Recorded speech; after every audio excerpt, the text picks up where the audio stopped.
ഒരാൾക്ക് നിങ്ങളോട് ദേഷ്യമോ നീരസമോ ഉണ്ടെങ്കിൽ അത് പ്രകടിപ്പിക്കാൻ അവർ ഉപയോഗിക്കുന്ന ചില പൊതുവായ ലക്ഷണങ്ങൾ എന്തെല്ലാമെന്ന് നമുക്ക് നോക്കിയാലോ. നിങ്ങളോടൊപ്പം സമയം ചെലവഴിക്കുന്നതിൽ നിന്ന് അവർ പിന്മാറുകയും പൊതുവായ ഒത്തുചേരലുകളിൽ നിന്ന് നിങ്ങളെ ഒഴിവാക്കാൻ ശ്രമിക്കുകയും ചെയ്യും. നിങ്ങളുമായുള്ള ആശയവിനിമയം ചുരുക്കുകയും സംഭാഷണങ്ങൾ പെട്ടെന്ന് അവസാനിപ്പിക്കാൻ ശ്രമിക്കുകയും ചെയ്യും. പ്രധാനപ്പെട്ട കാര്യങ്ങൾ പോലും നിങ്ങളോട് നേരിട്ട് പറയാതിരിക്കാനും സാധ്യതയുണ്ട്. ദേഷ്യം നേരിട്ട് പ്രകടിപ്പിക്കാതെ കുത്തുവാക്കുകളോ നിശബ്ദമായോ അല്ലെങ്കിൽ നിങ്ങളെക്കുറിച്ചുള്ള ഗോസിപ്പുകളോ ആയിരിക്കാം അവരുടെ പ്രതികാരം. കണ്ണുകളിലേക്ക് നേരിട്ട് നോക്കാതിരിക്കുക അല്ലെങ്കിൽ നിങ്ങളിൽ നിന്ന് അകലം പാലിക്കുക തുടങ്ങിയ അടഞ്ഞ ശരീരഭാഷ അവർ പ്രകടിപ്പിക്കാം.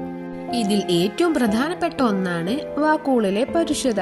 അവർ നിങ്ങളോട് സംസാരിക്കുന്നത് പരുഷമായ മുഷിഞ്ഞ മുഖത്തോടെയോ ആയിരിക്കും. സാധാരണയായി ഉപയോഗിക്കുന്ന മര്യാദയുള്ള വാക്കുകൾ ഒഴിവാക്കുകയും ചെയ്യും.